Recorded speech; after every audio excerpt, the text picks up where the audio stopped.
안녕하세요. 저는 결혼한 지 이제 막 2년이 된 여자입니다. 아직 신혼이라 해도 이상하지 않은 시기인데 벌써부터 마음의 골이 깊어진 이유 바로 동서 때문이에요. 저는 아이 하나를 낳고 육아휴직을 마친 지 얼마 안 된 상태라 요즘 정신적으로나 육체적으로나 하루하루가 전쟁 같거든요. 새벽같이 울어대는 아이를 달래며 출근 준비를 하고 회사에서는 업무 복귀 후 밀린 일에 치여 허덕이는데 퇴근해서 돌아오면 또 육아와 집안일이 기다리는 나날이죠. 그런데 그 고단한 일상 속에서도 제가 제일 큰 스트레스를 받았던 건 아이도 1도 아닌 동서의 존재였습니다. 처음에는 그냥 조금 특이한 성격인가 보다 했어요. 하지만 시간이 지날수록 느껴지는 건 한 가지였습니다. 그 사람은 정말 세상에서 자기만 주목받아야 한다고 믿는 사람이라는 거예요. 누구든 자기보다 앞서거나 관심을 받는 걸 견디지 못하고 심지어 별일 아닌 것에도 질투와 비교를 시작하는 사람. 저는 그런 동서를 곁에서 직접 경험하고 나서야 세상에는 정말 별별 사람이 다 있다는 걸 깨달았어요. 제가 특히 힘들었던 건 그 사람이 저를 향해 보여준 이상한 행동들이었습니다. 솔직히 처음엔 이해가 되지 않았죠. 시댁 식구들이 모두 모인 자리에서 갑자기 분위기와 상관없이 제 말을 끊고 자기가 주인공이 되려 한다든지 사소한 일에도 나는 이런 대접을 못 받았다며 짜증을 내거나 울먹이는 모습까지 보였거든요. 심지어 제 앞에서 일부러 한숨을 쉬거나 괜히 말꼬리를 잡아 시비를 거는 일도 많았어요. 그럴 때마다 저는 내가 뭘 잘못했나 싶어서 혼자 반성하고 마음을 다잡았지만 시간이 갈수록 이건 제 문제가 아니라 그 사람의 성격 문제라는 걸 알게 되었죠. 얼마 전엔 정말 속이 다 시원해지는 일이 하나 있었는데 그 일을 계기로 동서는 저에게 더 이상 함부로 이상한 소리를 하지 못하게 되었어요. 어떤 말도 쉽게 내뱉지 못하고 예전처럼 감정적으로 폭주하지도 않더라고요. 사실 저는 그런 문제를 크게 받아들이지 못하는 사람이었어요. 제 성격이 워낙 둔한 편이라서요. 남들이 어떤 옷을 입었는지, 어떤 차를 타고 다니는지, 무슨 집에 사는지 그런 걸 비교하거나 부러워하는 감정이 저에겐 거의 없습니다. 남이 잘 되는 것도 그냥 잘 됐네 하고 넘어갈 뿐이고 누가 나보다 나은 조건을 가졌다고 해서 잠 못 이루는 성격도 아니에요. 그래서 그런지 종종 주변 사람들이 저를 보며 넌 진짜 화도 안 났냐? 하고 묻곤 해요. 사실 저는 지금껏 화낼 일 자체를 크게 만들지 않고 살아온 사람이거든요. 사회생활을 하면서 여기서는 예민하게 반응해야 한다거나 지금은 화를 보여줘야 상대가 알아듣는다는 상황이 있다는 걸 알고는 있지만 그게 꼭 정답인가 싶은 마음이 항상 있었어요. 그렇게 살아왔던 저라서인지 동서의 말과 행동이 이상하다는 걸 느끼면서도 처음엔 제대로 반응하지 못했죠. 그냥 저런 성격도 있나 보다 하고 넘어갔어요. 사람들과 대화를 나누다 보면 늘 듣는 말이 하나 있어요. 너는 직장 동료 복이 정말 많다는 말이죠. 생각해보면 맞는 말이에요. 제가 다니는 회사에는 이상하게도 모난 사람이 거의 없었습니다. 일부러 시비를 거는 사람도 없고 뒷담화를 즐기는 사람도 없고 서로의 영역을 존중하면서 적당한 거리를 유지할 줄 아는 사람들이 대부분이었거든요. 그래서 저는 회사 생활을 하면서 한 번도 사람 때문에 힘들다는 생각을 해본 적이 없었습니다. 누군가를 조심스럽게 대해야 한다거나 눈치를 살피며 말 한마디 꺼내야 하는 일도 거의 없었죠. 그게 너무 당연한 환경이라 저는 세상 사람들이 다 그렇게 살아가는 줄 알았어요. 친구들은 그런 저에게 늘 부러움을 표현했습니다. 야, 너는 회사 진짜 잘 다닌다. 그런 직장이 어디 있다고 나가려고 하냐. 평생 다녀라, 평생. 심지어 한 친구는 거기 다니면 사람 복은 타고난 거다라고까지 말했죠. 저도 그런 줄 알았어요. 그렇게 평온하고 조용한 인간관계 속에서 살다 보니 저는 세상 사람들 대부분이 기본적인 예의와 상식을 갖추고 살 거라고 굳게 믿고 있었거든요. 그런데 결혼이라는 새로운 세상에 발을 들이면서 그 믿음이 산산이 깨져버렸습니다. 직장에서의 인간관계와는 비교도 안 되는 복잡하고 이해할 수 없는 성격의 사람들이 제 앞에 나타났고 그 중에서도 특히 저를 혼란스럽게 만든 건 바로 동서라는 존재였습니다. 처음엔 그냥 서로 다른 사람일 뿐이라고 생각했어요. 세상엔 별별 사람이 다 있으니까요. 그런데 이게 단순한 성격 차이나 가치관 차이의 문제가 아니더라고요. 다른 사람이라면 그냥 무시하거나 적당히 거리를 두고 넘겨버릴 수 있는 일도 동서와 관련된 일은 이상하게 그렇게 되지 않았습니다. 아무리 넘기려 해도 마음이 불편하고 아무렇지 않은 척하려 해도 속이 뒤집히는 일이 많았어요. 둔감한 편이라 웬만한 일은 대수롭지 않게 넘겨왔던 저조차도 하루하루가 스트레스였으니까요. 그래서 오늘은 제가 그동안 동서 때문에 어떤 스트레스를 받았는지 그 시작부터 하나씩 털어놓아 보려고 합니다. 동서와 처음 마주했던 순간부터 분위기가 심상치 않았어요. 시댁에서 처음 인사를 나누던 날 저는 마음속으로 이제부터 우리 가족이다라는 다짐까지 하며 최대한 밝은 표정과 정중한 태도로 동서를 대했죠. 솔직히 말하자면 제가 먼저 결혼한 입장이 아니었기 때문에 선배, 며느리인 동서에게 배울 점이 많을 것이라고 기대도 했어요. 그래서 첫인사 때부터 친근하게 다가가고 싶었습니다. 그런데 동서는 저를 보자마자 마치 제가 공기라도 되는 양 시선을 피하고 한마디 인사조차 건네지 않더군요. 저는 순간 멈칫했지만 아기가 있으니 정신이 없어서 그런가 보다, 피곤한 날이었을 수도 있지 하며 좋게 넘기려 했어요. 사람의 첫인상이 항상 전부는 아니니까요. 하지만 시간이 지나도 동서의 태도는 조금도 달라지지 않았습니다. 두 번째 만남에서도 동서의 태도는 하나도 달라지지 않았습니다. 첫 번째 때는 처음이라서 그럴 수도 있겠다고 넘겼지만 이번에도 똑같이 저를 투명인간 취급하는 걸 보고 나니 마음이 조금씩 불편해지더라고요. 사실 두 번째 만남 때는 저도 나름 기대를 하고 있었어요. 이번에는 서로 인사도 나누고 대화도 조금이라도 해보면서 관계를 만들어갈 수 있지 않을까 하는 기대 말이죠. 그런데 그 기대는 시작부터 무너졌습니다. 마주친 순간 동서는 다시 시선을 피했고 저와 눈을 맞추는 법이 없었어요.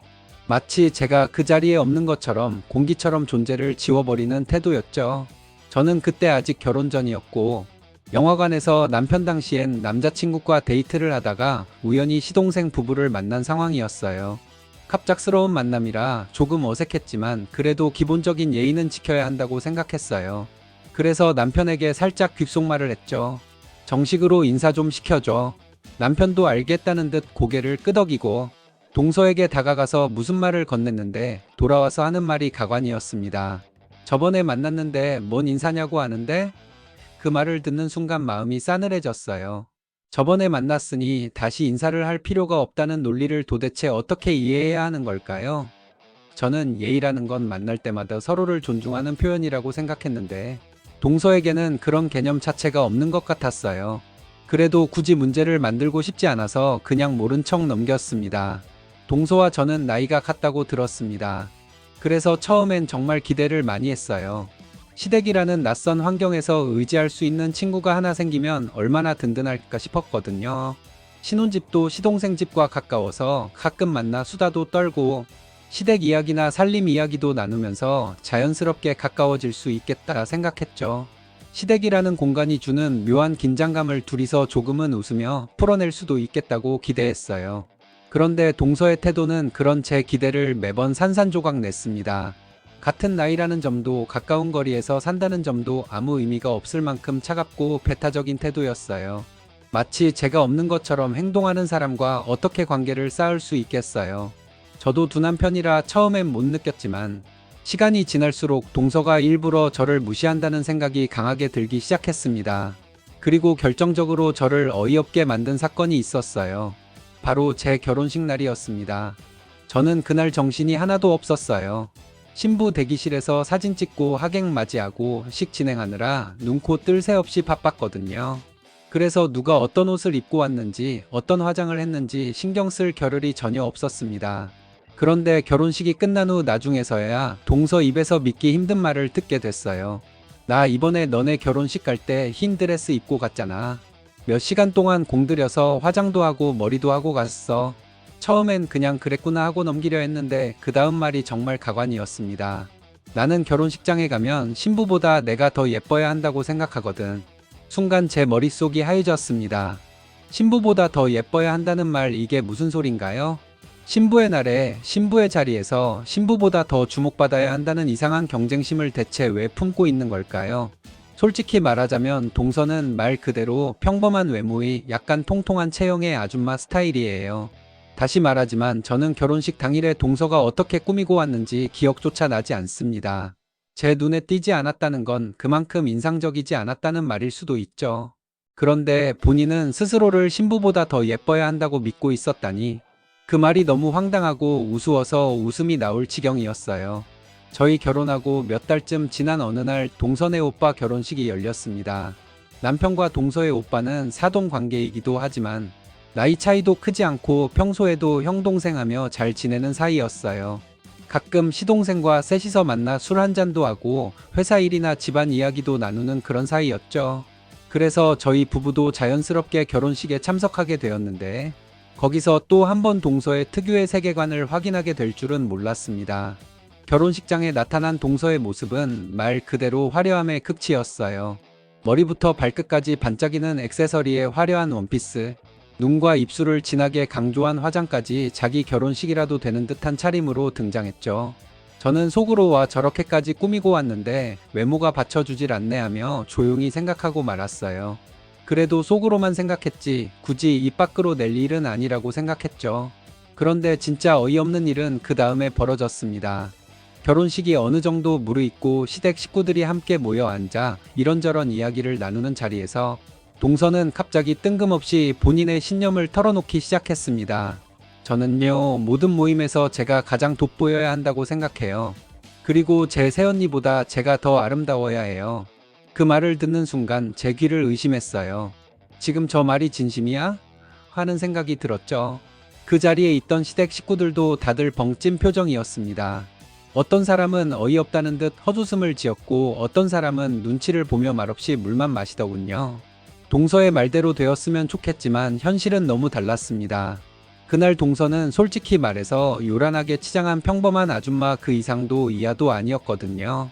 아무리 화장을 진하게 하고 비싼 옷을 걸쳤다 한들 본판이 받쳐주지 않으니 그냥 튀는 사람일 뿐 눈이 가는 사람은 아니었어요. 그런데도 그런 말을 당당히 내뱉는 걸 보니 이 사람은 정말 자기 세계에서 사는 사람이구나 하는 생각이 들었습니다.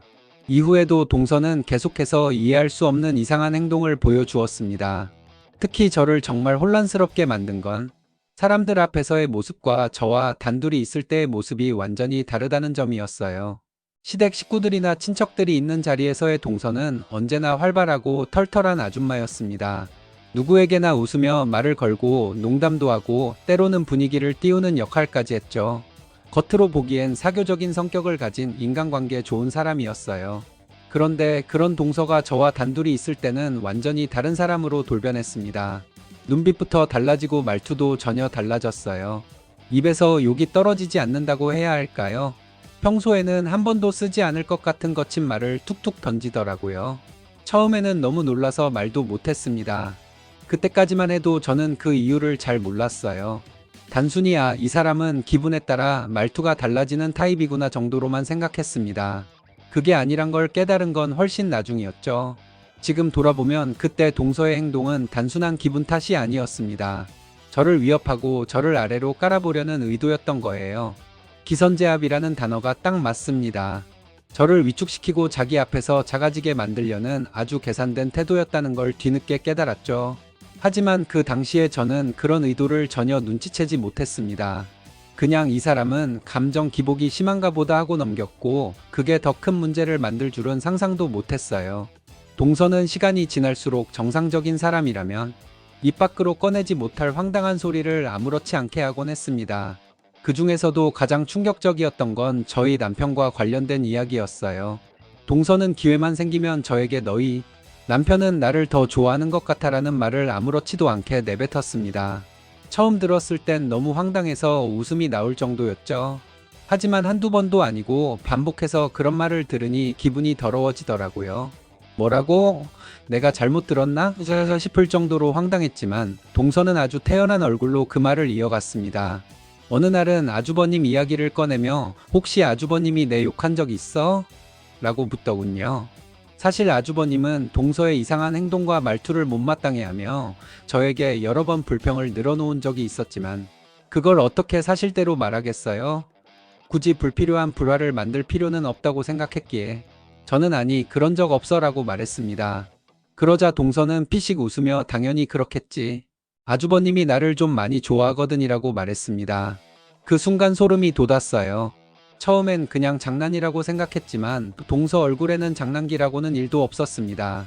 완전히 진심이 담긴 표정으로 그런 말을 하는데 제 입에서는 말이 안 나오더라고요. 그래서 그냥 재수씨인데 싫어하는 것보다는 좋아하는 게 낫지 하며 억지 웃음으로 넘어갔습니다. 그런데 문제는 거기서 끝나지 않았습니다. 동서는 그런 식의 말을 점점 더 자주 점점 더 노골적으로 하기 시작했어요. 그녀는 어느 날은 뜬금없이 저에게 이렇게 말했습니다. 너희 남편 있잖아. 나 결혼하기 전에는 어디 놀러 갈 때도 항상 우리 부부랑 셋이서 같이 다녔어. 남들이 보면 나랑 너희 남편이 부부인 줄 아는 경우도 많았지. 저는 듣는 순간 심장이 철렁 내려앉는 기분이 들었습니다. 말하는 태도도 너무 당당했어요. 마치 그게 당연한 추억이라도 되는 듯한 말투였죠. 동서는 거기서 멈추지 않고 자기가 이 집안에서 얼마나 특별한 존재인지를 스스로 강조하듯 말했습니다. 이 집 남자들은 말이야, 다 나를 사모해. 시아버지도 그랬고, 너희 남편도 그렇고, 내 남편도 그렇고, 다 나를 아끼고 특별하게 봐줘. 저는 그 말을 들으며 순간적으로 지금 내가 뭘 듣고 있는 거지? 라는 생각이 들었어요. 입에서 욕이 나올 것 같은 충동을 겨우 참으며 억지로 미소를 지었지만 속은 정말 끓어오르고 있었습니다. 그녀는 심지어 자신이 그런 대접을 받는 이유도 스스로 분석하듯 덧붙였습니다. 아무래도 내가 좀 사모님 같이 생겨서 그런가 봐. 이 말을 듣는 순간 저는 더 이상 아무 말도 할 수 없었어요. 말 같지도 않은 소리를 아주 진지한 얼굴로 늘어놓는 동서를 보면서 처음엔 그냥 이상한 사람인가 보다 했던 제 생각이 완전히 달라졌습니다. 이건 단순히 이상한 수준이 아니었습니다. 현실과 망상을 구분하지 못하는 사람처럼 보였고, 그런 말을 들을 때마다 제 속에서는 참았던 분노가 차곡차곡 쌓여갔습니다. 왜 이런 얘기를 굳이 나한테 자꾸 하는 걸까? 나를 불편하게 만들려고 작정이라도 한 걸까? 하는 생각까지 들더라고요. 동서의 그런 언행은 단순히 이상한 수준을 넘어서서 저를 자극하고 시험하는 말투였고, 그게 반복될수록 저는 점점 참기 힘든 상태로 몰려갔습니다. 제가 아이를 낳고 출산 휴가를 쓰고 있을 때 동서는 또 한 번 저를 어이없게 만드는 행동을 했습니다. 어느 날은 느닷없이 찾아와서 진지한 얼굴로 이런 말을 하더군요. 너 일 다시 나가지 마. 애 어린이집 맡기고 출근하는 엄마들 보면 다 독한 년들이야. 엄마 마음이 있어야지 어떻게 그런 짓을 해. 처음에는 그냥 자기 생각을 말하는 건가 싶어서 대수롭지 않게 들었는데 그게 아니었습니다. 그 이후로도 동서는 임신기간 내내 제가 복직을 고민한다는 기색만 보여도 다른 애 엄마들처럼 톡해지지 말라는 말을 반복하며 제 귀에 못이 박히도록 일을 그만두라고 종용했습니다. 그 말들이 처음엔 그냥 잔소리 같았지만 점점 저를 불안하게 만들더라고요. 내가 무언가 잘못된 선택을 하려는 건가? 엄마라면 그래야 하는 건가? 하는 흔들림이 생겼죠. 그런데 알고 보니 그 모든 말들이 동서의 위선적인 연극이었다는 걸 나중에서야 알게 되었습니다. 동서는 아이를 낳고 불과 3개월도 안 되어 복직을 했다는 거예요. 그 사실을 들었을 때 정말 어이가 없었습니다. 그렇게나 독하다는 말을 입에 달고 살던 사람이 누구보다 빠르게 복직했다는 사실이 너무 기가 막혀서 말이 안 나오더군요. 더 황당한 건 이유였습니다. 나중에 들으니 시부모님께서 평생 맞벌이를 하셨던 분들이라서 전업주부를 탐탁지 않게 생각하셨다고 하더군요. 그래서 동서는 제게 일을 그만두라고 하면서도 정작 본인은 시부모님 눈치를 보고 서둘러 복직을 한 것이었어요. 결국 동서의 진짜 의도는 하나였던 겁니다. 제가 시댁에서 무능하고 무기력한 며느리처럼 보여 무시당하게 만들려는 것. 저는 그걸 너무 늦게 깨달았고 그걸 아는 순간 그동안 들었던 모든 말이 다 다른 의미로 다가오더라고요. 거짓말은 거기서 끝이 아니었습니다. 동서는 제가 출산을 앞두고 산후조리원 이야기를 꺼냈을 때도 이상한 소리를 했어요. 산후조리원? 그런데 갈 생각하지 마. 시부모님이 그런 거 반대하셔. 나도 정말 가고 싶었는데 못 갔어. 친정엄마가 와서 조리해줬지. 그 말을 듣고 저는 그런 줄 알았습니다. 실제로 그런 분위기라면 저도 시부모님 눈치를 안 볼 수 없으니까요. 그래서 산후조리원 생각을 접고 그냥 친정엄마께 도움을 받아야 하나 고민하고 있었죠. 그런데 출산일이 다가오던 어느 날 시어머니께서 먼저 전화를 주셨어요. 조리원 예약해놨어. 시설도 좋고 내가 아는 사람이 일하는 곳이라 믿을만해. 비용은 우리가 낼 테니 편하게 몸조리해. 순간 귀를 의심했어요. 아니, 시부모님이 반대한다던 건 뭐고 동서는 도대체 무슨 말을 한 거지? 그때서야 저는 동서의 말이 전부 거짓이었다는 걸 깨달았습니다. 나중에 들은 얘기로는 시어머니께서 저뿐만 아니라 동서에게도 똑같이 조리원 예약을 해주셨다고 하더군요. 그런데 동서는 친정엄마가 와서 돌봐주는 게 더 좋다며 조리원 이용을 거절했고 대신 조리원 비용을 현금으로 받아 챙겼다고 합니다. 그러니까 조리원을 가지 못한 게 아니라 애초에 갈 생각이 없었던 거고 그 돈을 돈대로 챙겨놓고 저에게는 못 갔다고 말한 겁니다. 저는 그 얘기를 듣고 심장이 덜컥 내려앉는 기분이었습니다. 아, 이 사람은 나를 속이려고 작정을 한 거구나. 그냥 질투나 경쟁심이 아니라 나를 일부러 불리한 상황으로 밀어넣으려는 거였구나. 그제야 모든 퍼즐이 맞춰졌습니다. 복직을 하지 말라고 했던 말, 산후조리원에 가지 말라고 했던 말, 모두가 제 발목을 잡기 위한 거짓말이었어요. 시댁에서 무능한 며느리로 찍히게 만들어 자기 위치를 더 단단히 하고 싶었던 거겠죠. 그때 느꼈던 배신감은 말로 다 표현할 수 없을 정도였습니다. 제가 한없이 순진했고 너무 쉽게 믿었고 상대의 의도를 의심하지 않았던 게 바보 같더군요. 제 안에서 그제야 이 사람은 그냥 이상한 사람이 아니라 나를 의도적으로 무너뜨리려는 사람일지도 모른다는 불안감이 차오르기 시작했습니다.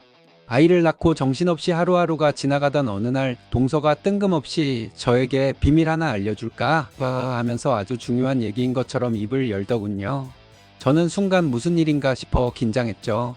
그런데 그 입에서 나온 말이 어이가 없어서 처음엔 웃음이 나올 정도였습니다. 동서 말로는 우리 남편이 숨겨둔 통장이 있다는 겁니다. 남편이 몰래 돈을 챙겨놓고 있고 그 금액이 적어도 1억 원은 된다고 말이죠. 처음 들었을 때 저는 말도 안 된다고 생각했어요. 왜냐하면 저희는 결혼 전에 서로의 재정 상황을 다 오픈했고 집을 마련하기 위한 자금 계획부터 각자 저축한 돈까지 낱낱이 공유했거든요. 결혼 이후로는 제가 돈 관리를 맡고 있어서 수입과 지출을 전부 파악하고 있는 상황이었습니다. 그런데 그런 상황에서 남편이 숨겨놓은 통장이 있다고? 말이 안 되는 소리였죠. 그래서 저는 차분히 그럴 리가 없다고 말했습니다. 남편 연봉도 내가 알고 있고 통장 내역도 전부 확인하고 있는데 도대체 어디서 그런 말이 나오는지 모르겠다고 했어요. 그런데 동서는 제 말에는 귀를 기울이지도 않고 계속해서 내 남편은 분명히 숨겨둔 돈이 있다. 내가 더 잘 알아. 너보다 훨씬 오래전부터 알고 지냈으니까. 이런 말을 반복하는 겁니다. 그 말을 듣고 있자니 속에서 천천히 열이 올라오기 시작했어요. 그래, 오래 알았으면 뭐 어쩌라는 건데? 내가 지금 아내인데 그게 무슨 의미야? 이런 생각이 머릿속에서 떠나질 않았습니다. 남편을 자기만 아는 사람인 것처럼 말하는 그 말투가 너무 불쾌했고 마치 저를 바보 취급하는 듯한 태도가 너무 거슬렸어요. 저는 처음엔 참고 웃으면서 남편이 숨겨놓은 통장이 있다면 나야말로 땡 잡은 거지. 그거 찾아내면 내가 동서한테 한턱 쏠게 하고 장난스럽게 말해봤습니다. 상황을 웃음으로 넘기려는 시도였죠. 그런데 제 예상과 달리 동서는 그 말을 듣자마자 입을 꼭 다물고는 실축한 표정을 지으며 아무 말도 하지 않았습니다. 마치 제가 그 비밀을 믿고 충격받기를 기대했는데 예상이 빗나가자 흥미를 잃은 사람처럼 말이죠. 순간 제 머릿속에는 얘가 도대체 왜 이런 말을 하는 거지? 라는 생각이 다시 떠올랐습니다. 곰곰이 생각해보니 이건 단순히 농담 수준의 이야기가 아니었던 것 같았어요. 동서는 늘 저를 흔들려는 말을 골라서 했습니다. 남편이 나를 더 좋아한다느니 나 없으면 못 산다느니 하는 황당한 말부터 시작해서 이제는 아예 우리 부부 사이의 신뢰를 무너뜨리려는 말까지 꺼내기 시작한 거였죠. 제가 남편을 의심하고 불신하기를 그리고 그걸로 갈등이 생기기를 바라는 속셈이 느껴졌습니다. 그래서인지 그날 동서의 눈빛은 묘하게 만족스러워 보이기도 했어요. 하지만 저는 그런 시도에 넘어가고 싶지 않았습니다. 괜히 어디 있어? 어떻게 아는 거야? 하고 캐묻는 순간 제가 그 게임에 말려드는 거잖아요. 그래서 일부러 태연한 척, 아무렇지 않은 척 웃으며 넘겼던 겁니다. 물론 속으로는 끓어오르는 분노가 있었죠. 어쩌라고 이년아. 이 말이 목구멍까지 올라왔다가 간신히 삼킨 순간이 한두 번이 아니었습니다. 그렇게 속을 긁어대는 말을 아무렇지도 않게 하는 동서를 보며 저는 점점 이 사람이 단순히 이상한 사람을 넘어 악의적으로 나를 흔드는 사람일지도 모른다는 생각이 들기 시작했어요. 시부모님이 집에 안 계실 때면 동서가 꼭 입에 달고 사는 말이 하나 더 있습니다. 단순한 농담일까 싶었는데 그게 하루 이틀이 아니더군요. 거의 만날 때마다 빠지지 않고 반복하는 수준이라 말 그대로 귀에 딱지가 앉을 정도였습니다. 동서는 아주 진지한 얼굴로 때로는 웃으면서 또 때로는 한숨을 섞어가며 아휴 진짜 내가 오빠랑 결혼했어야 하는데 우리가 성격이 너무 잘 맞잖아. 이런 말을 아무렇지 않게 내뱉었습니다. 더 황당한 건 그 다음 말이었어요. 자기는 우리 남편과 잘 맞고 저는 시동생과 잘 맞는다며 서로 바꿔서 결혼을 했어야 한다는 말을 서슴없이 하더군요. 처음 그 말을 들었을 땐 등골이 서늘할 정도였어요. 이게 정상적인 사고를 가진 사람이 입 밖으로 낼 수 있는 말인가요? 처음에는 저도 웃어넘기려 했었습니다. 혹시나 농담일지도 모르니까요. 그런데 횟수가 쌓이고 분위기가 점점 이상해지자 웃음이 나올 수가 없었습니다. 그 말이 던져질 때마다 제 속에서는 이상한 감정이 끌어올랐어요. 단순히 불쾌하고 기분 나쁜 수준이 아니라 이 사람은 경계해야 하는 사람이다라는 생각까지 들 정도였죠. 그런데도 더 어이없는 건 제 남편과 시동생의 반응이었습니다. 제가 정색을 하고 싶어도 두 사람은 늘 웃으면서 아이고 또 시작이네 하고 대수롭지 않게 넘겨버렸어요. 저는 혼자만 진지하게 굳은 표정을 하고 있으려니 괜히 분위기를 깨는 사람처럼 느껴지기도 했고 어쩔 수 없이 그저 껄껄 웃는 척하며 넘겨야 하는 상황이 반복됐습니다. 하지만 속은 전혀 웃기지 않았어요. 이건 단순한 농담이 아니라 명백히 선을 넘은 말이었으니까요. 남의 부부관계를 가볍게 취급하는 것 같고 저를 무시하는 의도가 담긴 말로밖에 들리지 않았습니다. 어느 날은 너무 기분이 나빠서 결국 시어머니께 이 이야기를 털어놨습니다. 처음엔 조심스럽게 말을 꺼냈어요. 동서가 이런 얘기를 자주 하는데 저는 좀 불편하더라고요.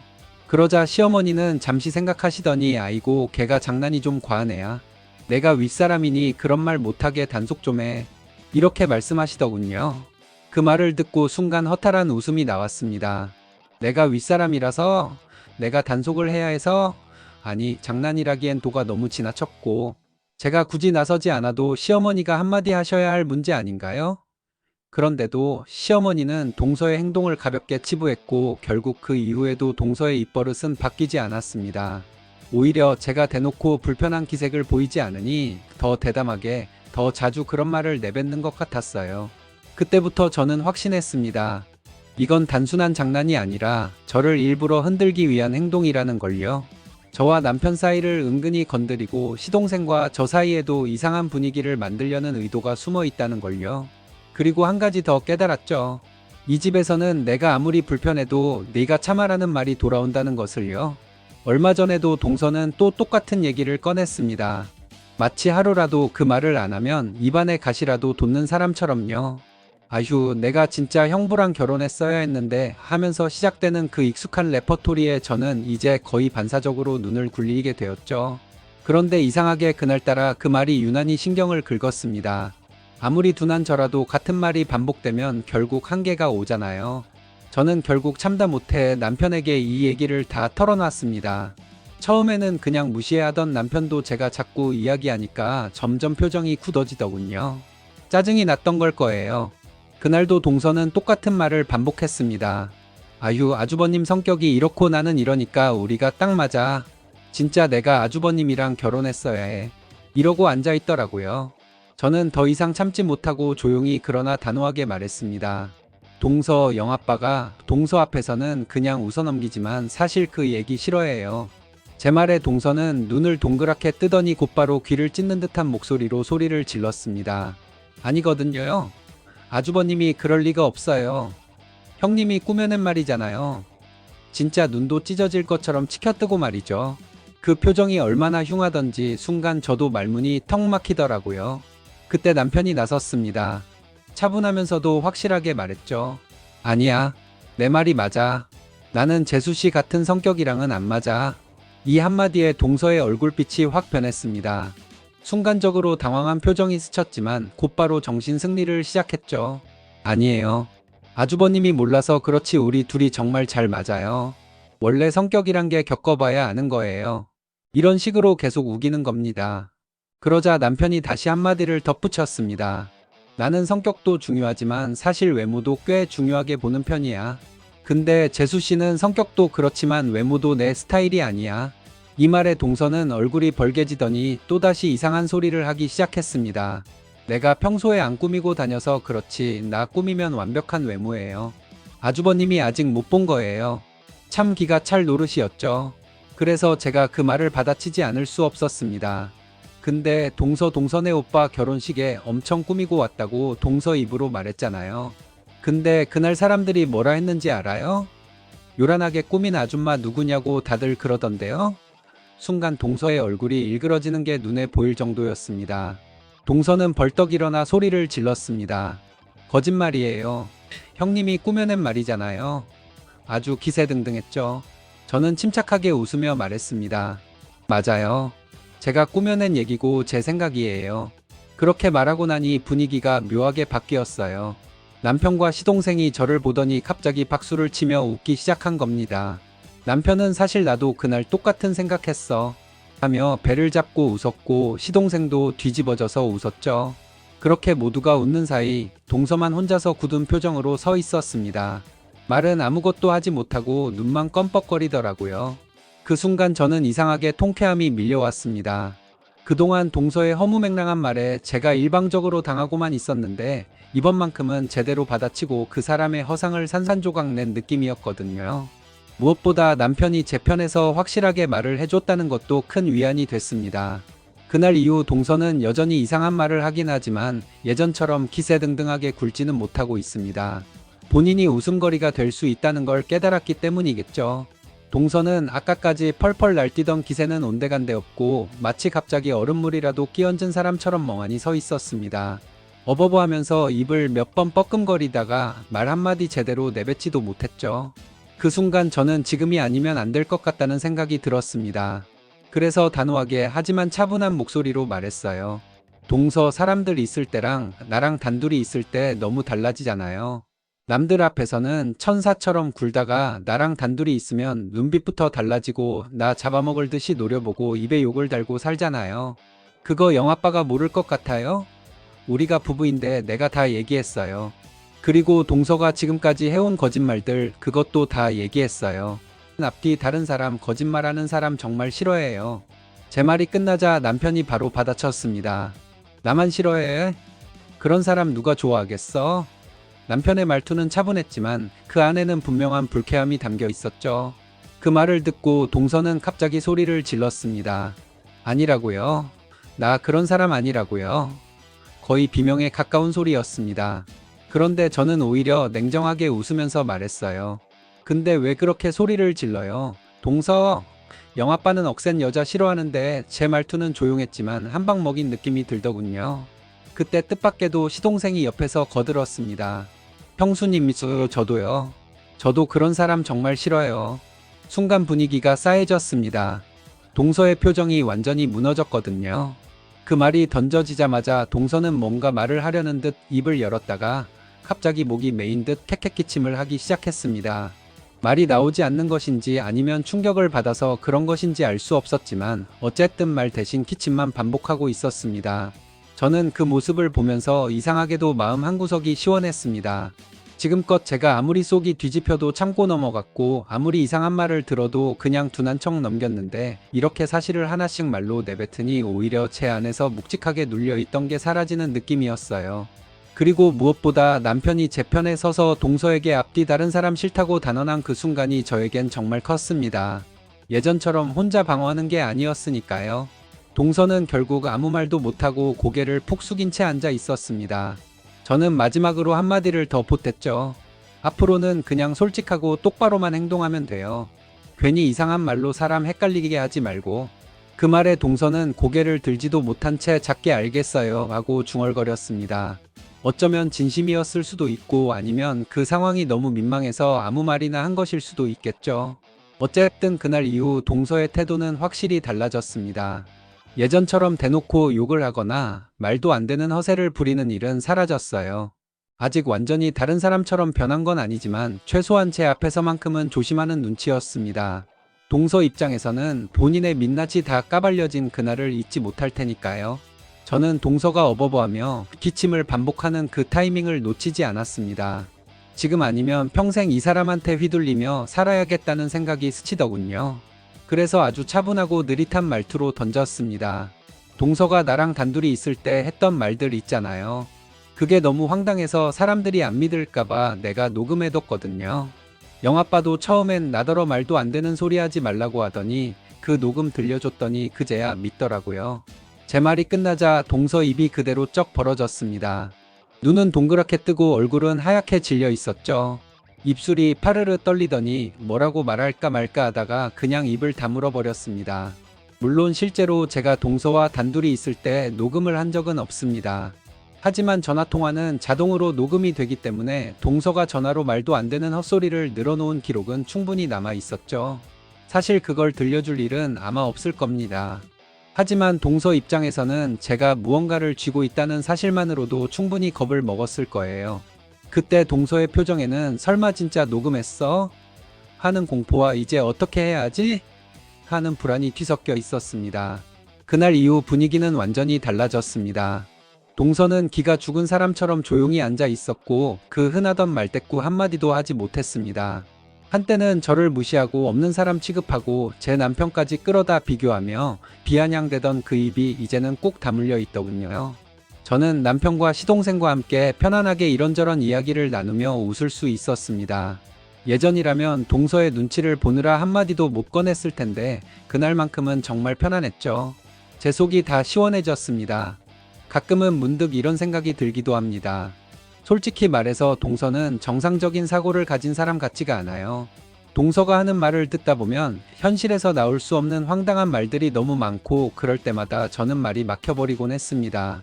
그래서 어쩌라는 거지? 하는 생각만 반복될 뿐이었죠.